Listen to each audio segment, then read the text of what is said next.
Ce soir, je vous apporte le message en 3 morceaux, 3 parties. Les sous-titres, premier titre, les chaînes de la triple servitude. Les chaînes de la triple servitude. Point numéro 2, la foi en notre libérateur triomphant.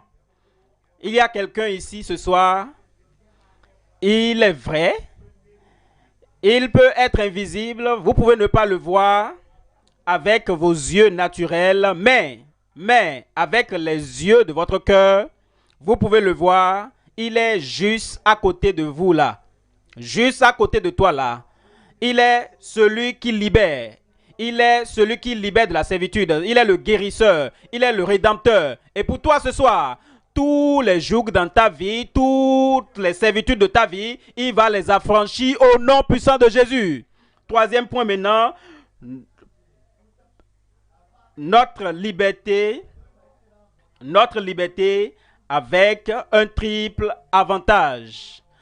Notre liberté. Ma liberté. Tu es libéré ce soir. Libéré du péché. Libéré de la maladie.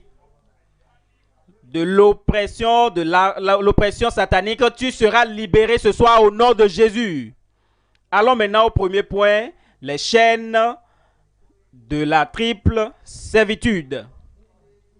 Quand le Seigneur Jésus-Christ a livré son message, sa parole à ces personnes qui ont reçu cette parole ce jour inoubliable. Écoutons leur réponse dans Jean au chapitre 8 à partir du verset 33. Il lui répondit, « Nous sommes la prospérité d'Abraham. » Je vais vous rappeler ceci, mais je sais que vous savez déjà. Vous savez, ces Juifs, ils sont étonnamment, grandement religieux. Et tout ce qui leur est dit, ils se réitèrent à la religion. Ils se basent sur la religion. Alors, ce que le Seigneur Jésus-Christ a dit, il dit, vous connaîtrez la vérité, et la vérité vous affranchira. Et il se disait qu'il connaissait déjà la vérité. Ce dont il pensait, ce à quoi il pensait à la vérité que Moïse a déclarée. Il connaissait la vérité que David a prononcée dans les psaumes. Ils avaient remémorisé tout cela. Et alors, ils se sont dit, mais je connais la vérité. J'ai lu Ésaïe, j'ai lu Jérémie, j'ai lu la Bible de fond en comble à plusieurs reprises. Vous connaîtrez la vérité. Il se disait qu'il connaissait la vérité. Ne sois pas si prompt à parler quand le Seigneur Jésus-Christ parle. Dieu a envoyé le Christ des cieux. Si Moïse leur avait dit toute la vérité qu'il fallait savoir, le Christ n'allait pas revenir. Si David leur avait dit tout ce dont ils avaient besoin, pourquoi est-ce que le Christ viendrait? Si la religion juive ou dans ta propre religion, si toute la vérité t'avait été révélée, pourquoi est-ce que le Christ viendrait? Le Seigneur Jésus est venu, il est la personnification de la vérité et il a dit, vous connaîtrez la vérité et la vérité vous affranchira. Et ils lui ont dit, il lui répondit, nous sommes la prospérité d'Abraham, les religieux, et nous ne fûmes jamais esclaves de personne. Vous voyez combien les gens peuvent être religieux et dire beaucoup de mensonges. Les mensonges religieux, les mensonges moraux, les mensonges scientifiques. Maintenant, ils étaient dans la servitude en Égypte. Tout le monde connaissait cela. Ils étaient esclaves des Assyriens. Tout le monde savait cela. Ils étaient esclaves de leur propre péché. Ils étaient sous la servitude de leur transgression. Tout le monde savait cela. Les choses que je veux faire, je n'arrive pas à les faire. Les choses que je ne veux pas faire, ce sont ces choses-là que je fais. Ils étaient sous la servitude des éléments de la parole de Dieu. Mais ils disent, nous n'avons jamais été esclaves de personne. Ce soir, ne dit rien, ne prononce aucun mensonge de la religion. Il connaît tout, notre Dieu. Il sait tout. Mais si tu viens, tu dis, oui Seigneur, je connais la vérité, j'ai la vérité, j'ai le Seigneur Jésus-Christ et je serai affranchi. Il va t'affranchir. Je veux entendre un grand Amen. Alors ils ont dit, nous sommes la prospérité d'Abraham et nous ne fûmes jamais esclaves de personne. Comment dis-tu, vous deviendrez libres? Quand vous posez des questions au Seigneur comme un examinateur, vous voulez analyser, vous voulez le tester, tout le monde, n'importe où, qui a pour objectif de corriger Dieu, qui a toute la connaissance, dont le défi est de mettre une phrase et d'arranger les propos, d'arranger ou de corriger, de modifier le message de Christ. Cette personne ne pourra pas recevoir quoi que ce soit du Seigneur parce que cette personne essaie de corriger l'Éternel. Mais quand Christ dit quelque chose et tu dis, Seigneur, tu as raison, moi j'ai tort.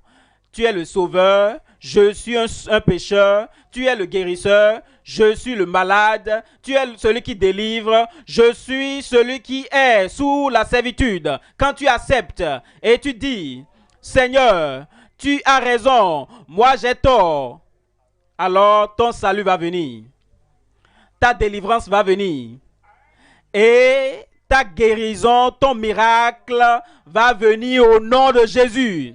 Maintenant, ils ont posé une question.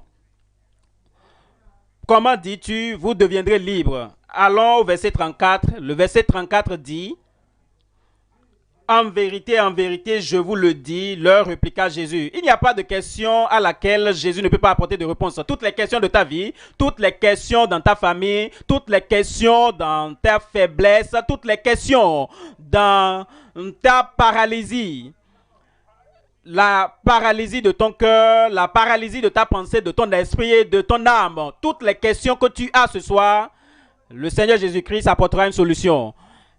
Lisons ici, verset 34. En vérité, je vous le dis, leur répliqua Jésus, quiconque se livre au péché est esclave du péché. Mais de qui parle-t-il ici? Quiconque se livre au péché est esclave du péché. Quel péché? Les mauvaises habitudes. Tout ce que nous faisons de mauvais, cela c'est le péché. Quel péché? L'imperfection dans notre pensée, dans notre action, dans nos propos, dans notre attitude, dans notre comportement, dans nos interactions avec les autres. Alors, qui est un pécheur? Un pécheur, c'est l'homme imparfait. Et je cherche maintenant quelqu'un qui pourra dire, depuis que je suis né, je regarde dans mon regard, dans mes pensées, dans mes sentiments, dans ma marche, dans tout ce que j'ai fait, j'ai vécu une vie parfaite, une vie de perfection. Cette personne est un menteur parfait. Mais celui qui dit, je sais, il y a de l'imperfection dans ma vie. Ça, c'est un péché.